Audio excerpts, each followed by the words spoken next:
एक समय की बात है। एक बड़े नगर में एक सेठ जी रहते थे। सेठ जी के पास अथाह धन संपत्ति थी। मान सम्मान की कोई कमी नहीं थी।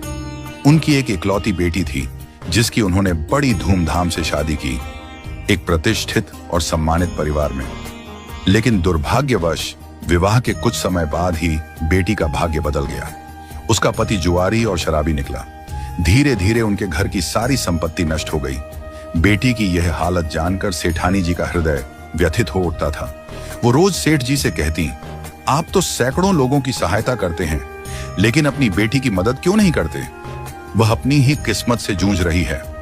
सेठ जी शांत भाव से उत्तर देते, जब उसके भाग्य का समय आएगा, मदद स्वयं चलकर उसके पास पहुंचेगी।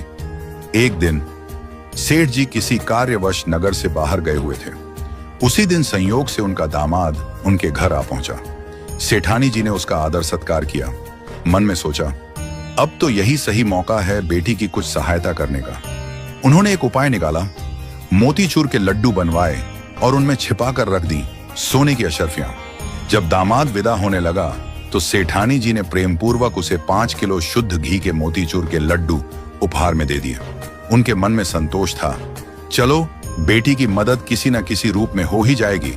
मगर दामाद लड्डू लेकर घर की ओर चला, पर रास्ते में सोचने लगा, इतने भारी लड्डू ढोने का क्या फायदा? बेहतर है यहीं किसी मिठाई वाले को बेच दूं। उसने पास की मिठाई की दुकान पर जाकर वे सारे लड्डू बेच दिए और जो पैसे मिले वो जेब में रख लिए।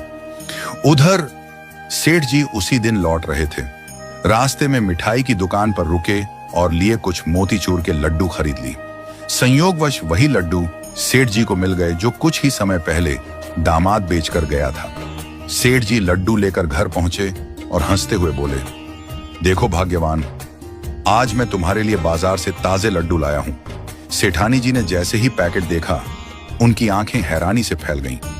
उन्होंने एक लड्डू तोड़कर देखा और भीतर से वही सोने की अशर्फियां निकली जो उन्होंने अपने दामाद के लिए रखी थी।